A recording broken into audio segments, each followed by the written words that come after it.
Having trouble saving for a new home or maybe keeping up with the payments for the one you already own? You're not alone in that. The new report says home affordability is a growing problem for the average Canadian family. Scott.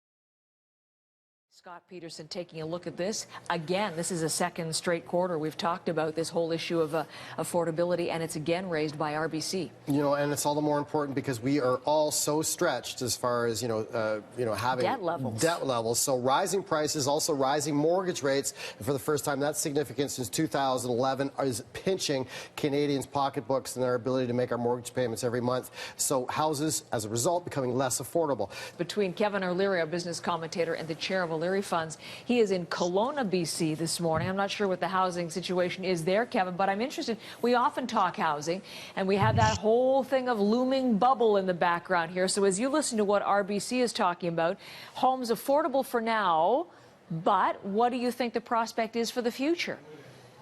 Well, Heather, I always look for a reason to blame the government every day, and I always find one. Here's another case. By keeping rates artificially low, as we have done here in Canada, and by the way, it's the same in the United States, they had a huge correction in the prices for housing. We haven't, but we've sustained the same low interest rate policy.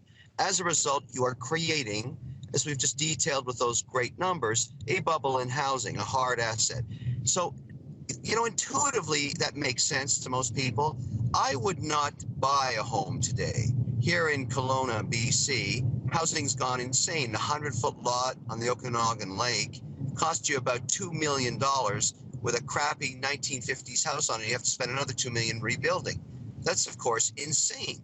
But people are doing it right now. My prediction is when rates go back up, which they will over the next 3 years, you're going to lose 20, 30% of the value of that house. Russian oligarchs, West African elites, and anonymous owners of private corporations. These are among the top home buyers of Canadian real estate, according to a report from Transparency International, with most transactions missing information about the purchasers or the origins of the funds and being done in cash. Our next guest says housing across Canada is vulnerable to, quote, dirty money. James Cohen, Executive Director, Transparency International Canada, joins us. Thanks so much for being with us. Well, thanks for having me. So this idea, this notion has been around for some time, those critical of the rise of the Canadian housing market. But your analysis actually sought to put numbers to it and to look at to what extent this kind of dirty money, as you call it, could be driving prices. How did you do your analysis?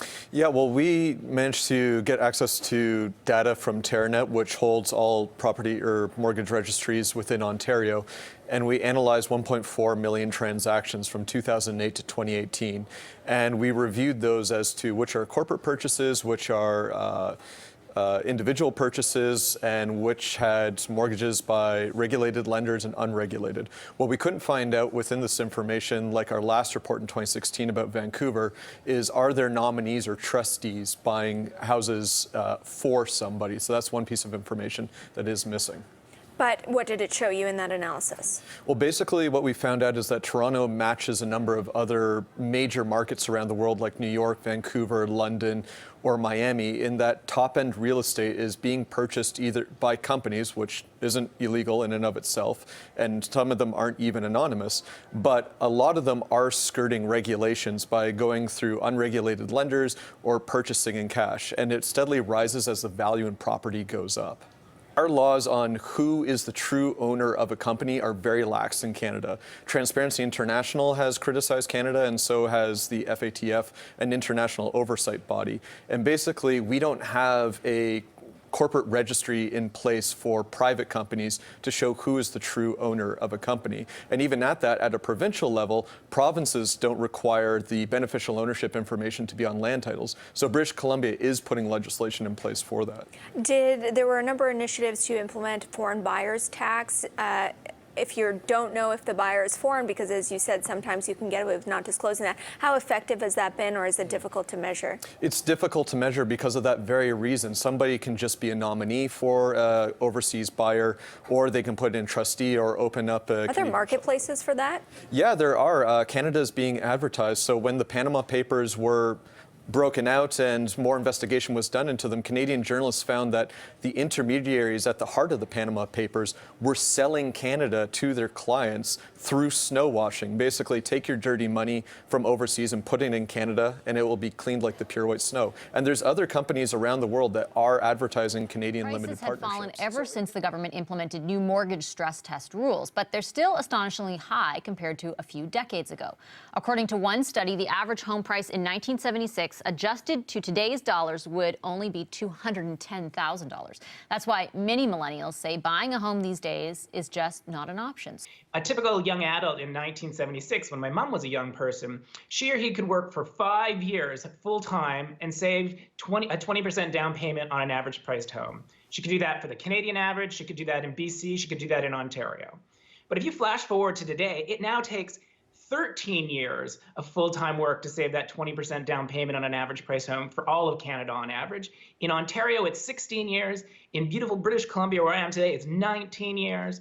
And if you were crazy enough to think you could do that in Toronto or Vancouver, you'd need to be saving for around 22 to 27 years. Whoa. So that rise in home prices is just crushing the way in which hard work pays off for young people in terms of covering our major cost of living. And Mr. Coletto, you were tweeting a little while ago about this, and it got a lot of reaction. It did. I was actually tweeting some of Paul's numbers from Generation Squeeze, and you know, we had 1,500 retweets over 2 days. I'd never had a tweet like that go viral. And it was an interesting debate where you had millennials saying, yeah, no kidding, you know, and wow to the wage numbers, because that I think people really didn't understand, is that people were making actually more when working full-time in 1976 in today's dollars than the average young person is today.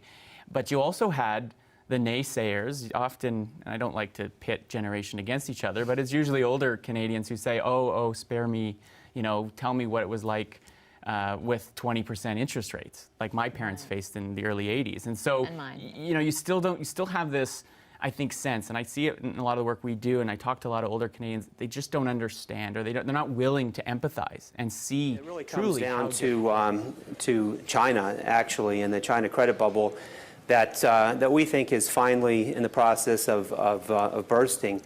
And I mean, China has, this credit bubble has been going on now for a decade in terms of the banking asset growth in that country, and the money has just been spilling over all over the world. But we think the capital flows now from China are really starting to dry up and possibly even reverse here. So, Kevin, how does that, though, relate to Canada and the Canadian banks? Are you essentially saying that that the concerns out of China, that there's just been so much money flowing out of China into Canada, and that's really what's helped the Canadian economy? Well, it's certainly been a boost, and I think a lot of people know that there's been a housing bubble in Canada, that the household debt to GDP has been inflated and been a problem for some time.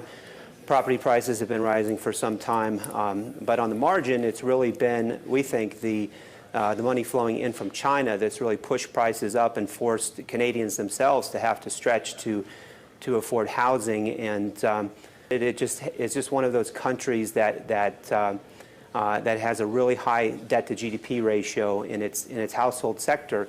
And we think the banks are really the ones that are going to be holding the bag on this debt problem.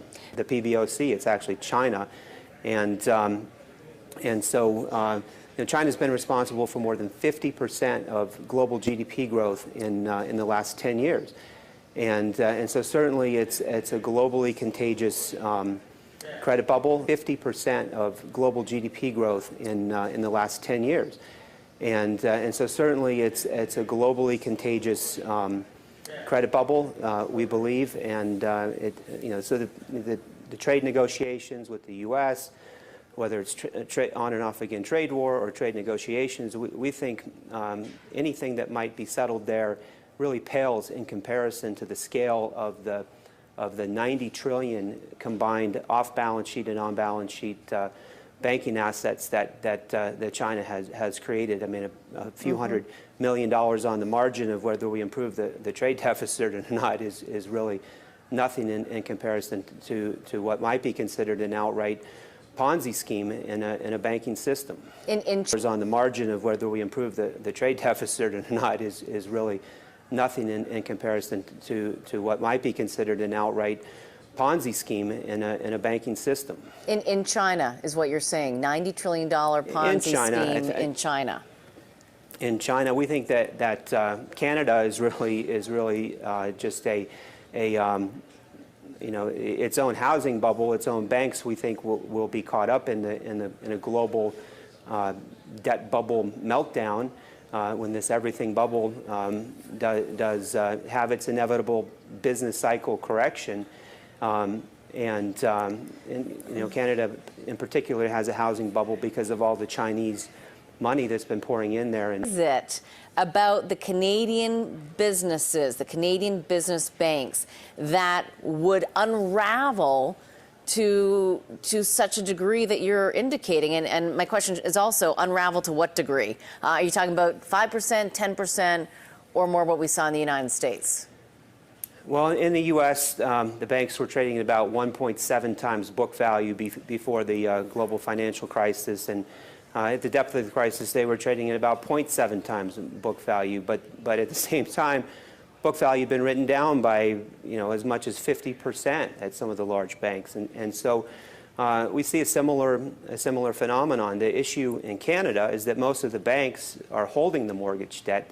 Canada does not have a big securitization market like the U.S. did, and so it's even more of an acute problem, we think, for Canadian banks. And so if you look at asset write-downs in a housing bust from mortgage write-downs and the deflation of price-to-book values in general, it's pretty easy to get to a 50% kind of a correction for banking stocks. 50%. You actually think that the Canadian banks could decline to the tune of 50%? At least.